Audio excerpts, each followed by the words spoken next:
Captain কি ভোটে জেতেন? এমন বেমক্কা প্রশ্ন বড়ই অস্বস্তিকর। তবু উত্তর দিতে হলে বলতে হবে না। ক্যাপ্টেন কি ভোটে জিতবেন না? এই প্রশ্নই স্বপ্নময়, স্ট্র্যাটেজিক। এরই উত্তর খুঁজতে ছানবিন চলছে বাংলা জুড়ে।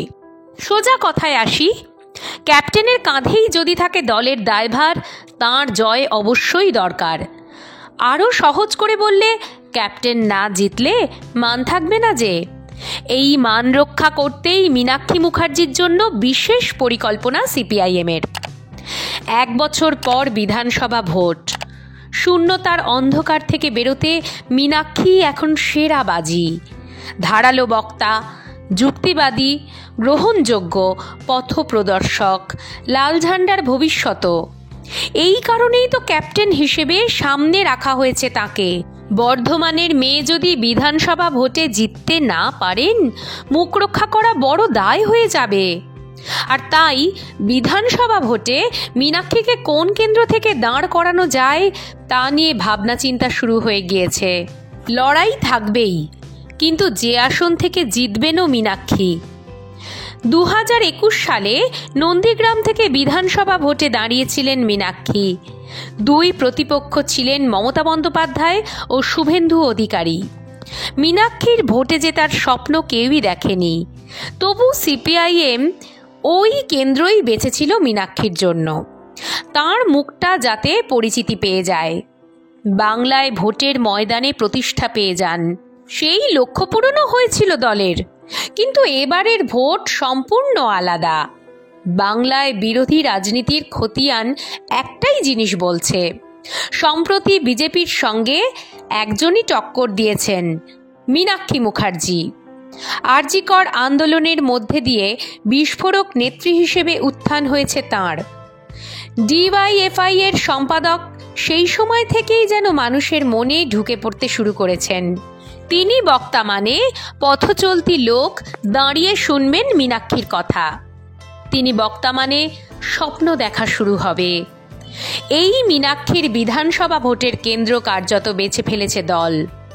প্রশ্ন হলো, বিধানসভা ভোট 1 বছর পরে এত তাড়াতাড়ি কেন ভাবনা চিন্তা শুরু হয়ে গেল আলিমুদ্দিনে? কলকাতায় হয়ে যাওয়া কেন্দ্রীয় কমিটির বৈঠক থেকে জেলায় জেলায় নানা সম্মেলনে বিধানসভা ভোটের প্রসঙ্গ উঠে এসেছে। শূন্যতার বিষম জ্বালা থেকে বেরোতে চাইছেন দলের পুরনো নতুন কর্মী সমর্থকরা। তারুণ্যের হাত ধরে খানিক লাল ঢল নেমেছে বাংলায়। সেটা যদি মুঠোয় নিতে হয়, তাহলে এখন থেকেই পরিকল্পনা সাজানো দরকার। এই কারণেই সময় থাকতে বাম শরিকদের কাছে প্রার্থী তালিকাও চাওয়া হয়েছে। আসলে বিধানসভা ভোটের আগে একটা ভারসাম্য তৈরি করতে চাইছে আলিমুদ্দিন। সেই সঙ্গে যেন মানুষের মনে প্রভাব ফেলার সময়টুকু পাওয়া যায়। প্রার্থী ঘোষণা স্বাভাবিকভাবেই বিধানসভা ভোটের দিনক্ষণ ঘোষণার পরই হবে, কিন্তু তাৎক্ষণিক পরিকল্পনা আর চাইছে না সিপিআইএম। প্রশ্ন হলো, মীনাক্ষী কোথা থেকে লড়তে পারেন বিধানসভা ভোট? শোনা যাচ্ছে 2টো জায়গার কথা ভেবে ফেলেছে আলিমুদ্দিন। 1 বর্ধমান, 2 মুর্শিদাবাদ। বর্ধমান কেন? মীনাক্ষী আসানসোলের মেয়ে। বর্ধমান একসময় লালদুর্গ ছিল সিপিআইএমের। সেখানে নতুন করে ক্ষমতা পুনরুদ্ধার করতে মীনাক্ষীকেই সামনে এগিয়ে দেওয়া হয়েছে। যেহেতু তাঁর জেলা, জনসমর্থনও পাবেন মীনাক্ষী, এমনটাই মনে করা হচ্ছে। তাই বর্ধমান জেলার কোনো একটা কেন্দ্র থেকে তাঁকে দাঁড় করানো লাভজনক হতে পারে। মুর্শিদাবাদ থেকে দাঁড়ানোর সম্ভাবনাই বেশি মীনাক্ষীর, কারণ বাংলা থেকে ক্ষমতাচ্যুত হওয়ার পর মুর্শিদাবাদেই বামেদের জনসমর্থন সবচেয়ে বেশি। কংগ্রেসের সমর্থন নিয়ে মোহাম্মদ সেলিম লোকসভা ভোটে সেখান থেকেই দাঁড়িয়েছিলেন। হেরেছিলেন ঠিকই, কিন্তু ওই একটা কেন্দ্রেই সম্মানজনক ফল করেছিল সিপিআইএম।